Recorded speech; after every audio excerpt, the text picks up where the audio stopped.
ಮದುವೆ ಮಾಡ್ಕೊಂಡು ಮನೆಯಲ್ಲಿ ಕೆಟ್ಟ ಊಟ ತಿನ್ನೋದ್ಕಿಂತ ಇದೇ ಮೇಲ್.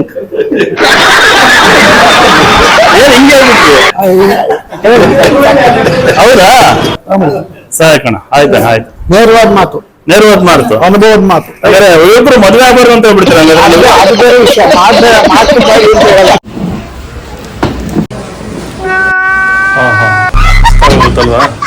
ರೇವಂತ್ ಕುಮಾರ್ ಅಂತ ಎಕ್ಸೈಸ್ ಇನ್ಸ್ಪೆಕ್ಟರ್.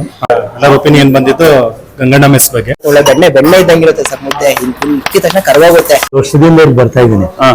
ತುಂಬಾ ಚೆನ್ನಾಗಿ ಮಾಡ್ತಾರೆ ಮುದ್ದೆ ಸಾಂಬಾರು ಎಲ್ಲ. ನಮ್ಗೇನು ಇದುವರೆಗೂ ಆರೋಗ್ಯ ಚೆನ್ನಾಗಿದೆ. ಮುದ್ದೆ ಚೆನ್ನಾಗಿರ್ತದೆ, ಸ್ಮೂತ್ ಆಗಿರ್ತದೆ. ಎಲ್ಲರೂ ಊಟ ಮಾಡ್ಬೋದು. ಆಮೇಲೆ ಅನ್ಲಿಮಿಟೆಡ್ ಎಷ್ಟು ಬೇಕಾದ್ರೂ ಮಾಡ್ಬೋದು. ಅದ್ರಾಗೂ ಹೆಚ್ಚಾಗಿ ಬರೀ ಅಳುಬ್ರೆ ಬರ್ತಾರೆ ನೋಡ್ಬೋದು ನೀವು. ಮೊದ್ಲಿಂದ 15 ವರ್ಷ 20 ವರ್ಷ 25 ವರ್ಷದಿಂದ ಬರ್ತಿರೋರೇ ಬರ್ತಾ ಇದಾರೆ ಬಂದ್ರೆ. ಅದು ನೋಡಿದ್ರೆ ಸ್ಟೂಡೆಂಟ್ಗಳು ಕೂಡ ಬಂದಿದ್ರು. ಊಟ ಮಾತ್ರ ಸೂಪರ್ ಆಗಿದೆ.